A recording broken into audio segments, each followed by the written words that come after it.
大家好，我是宋志兰老师。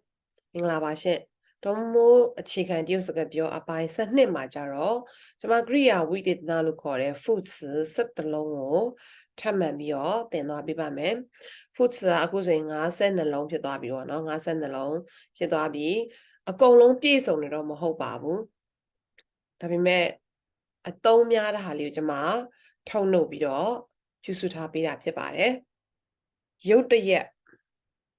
忽然都冇突然，忽然突然有的嘢。43啊，就要ချက်ချင်းနောက်တစ်ခါမကြာမီဖြစ်တော့မယ်ပေါ့မကြာမီဖြစ်တော့မယ်ဆိုရင်将都မဟုတ်将要တခုဖြစ်လို့များလားနော်ဖြစ်လို့များလား难道ဒီမှာနောက်ကနေစာကြောင်းထည့်မယ်难道ဖြစ်ကောင်းဖြစ်လိမ့်မယ် maybe ဟုတ်မှာပေါ့也许ဟိုဟာဆိုရင်လောက်ခန့်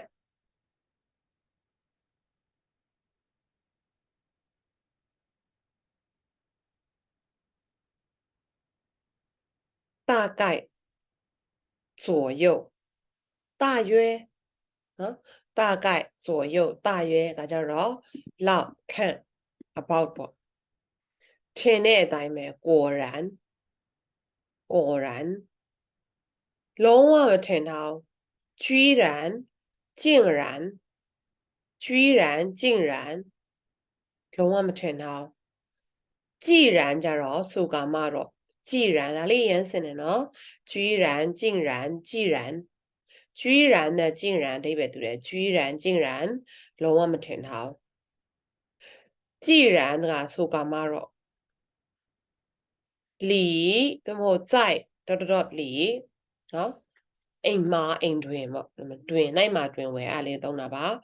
这儿那儿这儿那ကအမှန်ပုံမှန်အဖြစ်တော့ဒီမှာနဲ့ဟိုမှာဒါပေမဲ့ဒီနေရာမှာသူကဘာလဲဆိုရင်စီမှာတော့မဟုတ်ထန်တွင်ငါစီမှာအမေစီမှာအဖေစီမှာတို့မို့ကျွန်ုပ်ထန်တွင်ကျွန်ုပ်ဤမိခင်ထန်တွင်အဲ့လိုမျိုးအတွက်သုံးတာပါခဲကြည့်အောင်နော်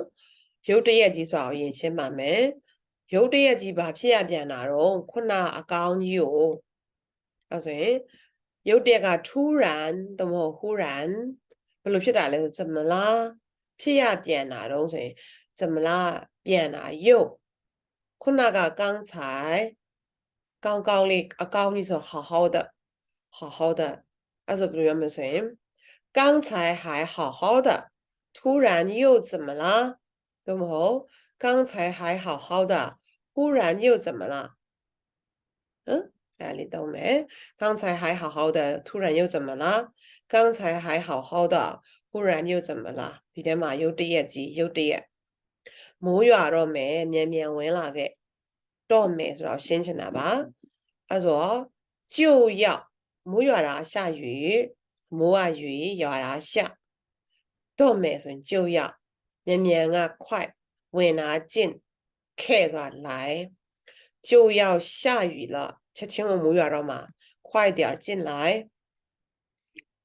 就要下雨了快点进来ဒါက就要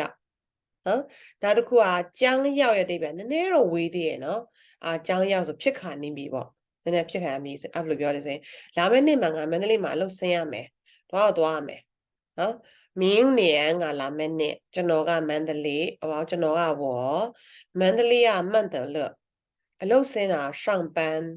လုပ်ရမယ်将要တေတော့တေချာနေသွားမယ်我明年将要去曼德勒上班我明年将要去曼德勒上班အားတစ်ခုကကိုယ့်ဟာကိုစဉ်းစားတာပေါ့ဘလို့ဖြစ်လို့များလဲနေမကောင်းလို့များလားမေ့နေလို့များလားအဲ့လိုမျိုး sentence ဆက်အတွက်ပါငါပြောတဲ့မြန်မာစကားကို तू နားမလည်လို့များလားအဲ့ဆိုရင်ကျွန်တော်က我ပြောတယ်ဆိုတာ说的မြန်မာစကားမြန်语သူကထားနားမလည်ဆိုရင်不懂လို့များလားဆိုတော့难道မြန်မာလို့များလားအနောက်ဆုံးမှာထည့်တရုတ်ကထိတ်ဆုံးမှာထည့်မယ်နော်难道他没听懂我说的缅语难道他没听懂我说的缅语？啊，难道？所以妈里边没听到，那嘛，呀啦是不是？妈没听，难道他忘记了？没话路呀啦？难道他不知道？嘿，都没地路呀啦？啊，你们懂嘛嘞？冇话边，但吸引来吸咩？没吸引来没吸说，ဖြစ်ကောင်းဖြစ်မယ်ပေါ့ maybe အဲ့ဆိုမိုးရွာတာ下雨တက်ကပါလဲ彩虹ရှိတာက有讲开နော်有ဖြစ်ကောင်းဖြစ်မယ်ဆို也许မရှိဘူးဆိုရင်没有အဲ့ဆိုဒီပဲမရှိရင်လည်းရှိ也许အဲ့ဆိုစီတဲ့ခါမှာ下雨后也许会有彩虹也许会没有အဲ့ဆိုတက်ရှိတာမရှိတာကတော့ကြိုတင်တွက်ဆလို့မရတဲ့အတွက်ရှိရင်လည်းရှိမယ်မရှိရင်လည်းမရှိဘူး下雨后也许会有彩虹也许会没有တခုခုမှန်းတာမသေးချာတဲ့ဟာမျိုးမှာဆိုရင်也许ရဲမဆိုရင်သူမလောက်ထင်တယ်ဆို也许吧ဟုတ်လားဟုတ်မှာပေါ့也许吧ဆိုတဲ့သုံးလေး也许吧 number 46မှာဟုတ်လောက်တယ်မကြည့်မေးရပါသူမလာတော့ထင်တယ်他不来了吧မအဖြေဟုတ်လောက်တယ်也许吧也许吧40ခွန်ကပါလဲဆိုရင်လောက်ဆိုတာပြောတာလောက်ကောင်ပြောမှာနော်ခန့်ပေါ့ about ညနေ3နာရီလောက်ဖုန်းဆက်လာမယ်ညနေက下午3နာရီက3点钟အဲ့ဆိုလောက်ကအတွက်က左右都不大概ဖုန်းဆက်တာ打电话အဲ့ဆို大概3点钟左右给你打电话大概大概နဲ့左右ကနှစ်ခုလုံးတွဲပြောလိုက်ရတယ်大概3点钟左右给你打电话သို့မဟုတ်左右ဖြုတ်မယ်大概3点钟给你打电话သို့မဟုတ်大概ဖြုတ်မယ်左右သုံးမယ်3点钟左右给你打电话ကြိုက်တာပြောလိုက်ရတယ်တွဲပြောလိုက်ရတယ်大概3点钟左右သို့မဟုတ်大概3点钟သို့မဟုတ်3点钟左右ဒီမှာဂိမ်းနီဆိုတာမင်းကိုဖုန်းဆက်မယ်နော်မြန်မာမှာနည်းနည်းကြံသွားတယ်နောက်နေ့3နိုင်လောက်မှာမင်းကိုဖုန်းဆက်လိုက်မယ်ပေါ့ဂိမ်းနီမင်းကိုဖုန်းဆက်ပေးမယ်လူသက်သမားထင်တဲ့အတိုင်းမင်းမဲကိုဆိုတော့ထင်တဲ့အတိုင်းပဲကျတို့ဇလန်းကြည့်လို့ရှိရင်နောက်ဆုံးမှာကိုထင်တဲ့အတိုင်းဖြစ်လာအဲ့ဆိုရင်လူသက်သမား杀人犯果然ထင်တဲ့အတိုင်းပဲမင်းဆိုတာ你杀人犯果然是你杀人犯果然是你ခါလီမှာ杀人犯တွေပါမတုံးလို့果然是你哦ငါထင်တဲ့အတိုင်းပဲမင်းမဲလားနော်果然是你နောက်တစ်ခုကထင်မထားမထင်ထားနောက်ွယ်လက်မဲကြီးကသူဖြစ်မယ်တော့ငါမထင်ထားမှုဟုတ်ဒါရိုက်ပဲနော်မှုဟုတ်ကနောက်ွယ်ကကလကနောက်ကပေါ့လက်မဲကဟိတ်手သူက他ဖြစ်တယ်是အဲ့ဆို居然မထင်ထား竟然အဲ့ဆို他竟然是幕后黑手သို့မဟုတ်他居然是幕后黑手အဲ့လိုပြောလို့ရတယ်ဒါမှမဟုတ်ရှင်幕后黑手ရှေ့ပို့လိုက်မြန်မာစာစီတယ်လို့စီလို့ရတယ်幕后黑手竟然是他သို့မဟုတ်幕后黑手居然是他ကြိုက်တာပြောလို့ရတယ်နော်အရှင်းနောက်လှန်လို့ရပါတယ်မြန်မာစာတိုင်းဆိုရင်တော့幕后黑手ရှေ့ပို့ရမှာပေါ့နောက်တစ်ခုကနေကာမတော့အဲ့လိုဖြစ်ချင်နေကမှတော့နော်အဲ့ဆိုအဲ့ဒါလောက်တော့ဝဲချင်နေမှတော့ဝဲပေါ့အဲ့ဒီလောက်က那么为了买ဝဲချင်တာ想အဲ့ဆို既然ဖြစ်ချင်နေကမှတော့ဝယ်လိုက်ပေါ့就买吧既然那么想买的话就买吧既然那么想买的话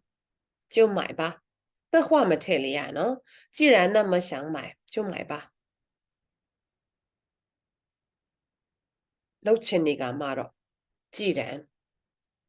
然那么想买的话就买吧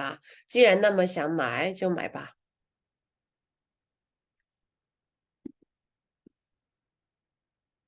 ဒါနေရာပြတာနော်ထဲမှာဆိုတာပြမယ်သူတို့ coffee ဆိုင်ထဲမှာဆင်းရှင်းကြတယ်သူတို့က他们 coffee ဆိုင်က咖啡店ထဲမှာဆိုတာ in ပေါ့在.里သုံးမယ်နော်在里ကြားထဲမှာနေရာထည့်မယ်ဆင်းရှင်းတာ结账算账ကဆင်းရှင်းတာ结账ကဆင်းချုပ်တာကြိုက်တာသုံးလို့ရတယ်နော်结账算账他们在咖啡店里结账对吗？他们在咖啡店里算账。算账ကရိုးရိုးစင်းရှင်းလာရတယ်ဥပမာတခုအပြည့်ကျူးလွန်ထားတယ်ဆိုရင်အိမ်နေနဲ့ကလည်းအိမ်ရောက်မှစင်းရှင်းမယ်ဆိုရင်回家再跟你算账အဲ့တုံးရတယ်结账တော့မရ结账ကတကယ်ကိုစင်းရင်မှာပဲစင်းချုပ်တာပေါ့နောက်တစ်ခုကငါစနစ်ကငါစီမှာအကျွေးမရှိဘူး sorry ငါစီမှာအကျွေးမရှိဘူးမင်းစီမှာမြန်မာငွေရှိလားဒါကြတော့ခြေတို့စကားပြောတယ်လို့ပြောတာပါတကယ်လို့စာလို့ပြောရင်ကျွန်ုပ်ထံတွင်အကျွေးမရှိပါတင့်ထံတွင်မြန်မာငွေရှိပါသလားပေါ့အဲ့လိုအတွက်ကိုသုံးတဲ့ခါမှာ我这儿对吗我这里没有မရှိတာက没有အကျွေးက零钱မင်းဆိုတာ你အဲ့မှာမင်းစီမှာဆိုရင်你那儿你那里မြန်မာငွေကြ免币ရှိတာ有လားဆိုတာမ所以我这儿没有零钱你那儿有免币吗啊我这儿没有零钱你那儿有免币吗对不起我这里对不起我这里没有零钱你那里有免币吗我这里没有零钱你那里有免币吗အဲ့လိုသုံးလို့ရတယ်我里တော့哪里နီးလီတော့မလုပ်ရအောင်နော်我里တော့နီးလီတော့မလုပ်ရအောင်我这里你那里မြန်မာလိုကတော့စီပဲကျွန်ုပ်စီမှာငါစီမှာကျွန်ုပ်ထံတွင်အသင့်ထံတွင်မင်းစီမှာတရုတ်ကတော့ဟိုဘက်ဒီဘက်ခွဲလိုက်တာပေါ့ငါစီမှာမင်းစီမှာလို့ခွဲလိုက်တယ်ကဲကျမတို့ဒီအခုဒီကရိယာဝိသေသနာကိုကျမ52လုံးကိုပေးထားပါတယ်52လုံးအမှန်တော့စုံတယ်တော့မဟုတ်သေးပါဘူးဒါပေမဲ့ကျမအသုံးများတာလေးကိုရွေးထုတ်ပြီးတော့ထုတ်နှုတ်ပြီးတော့ပြုစုထားပေးတာဖြစ်ပါတယ်ဒီ52လုံးကိုကြည်ကြည်ညက်သုံးမယ်ဆိုရင်တော့ကရိယာဝိသေသနာကိုကြည်ပိုင်တလောက်တော့ဖြစ်သွားပါပြီလွယ်ကူစွာဖြင့်သင်ယူလေ့လာနိုင်ကြပါစေရှင်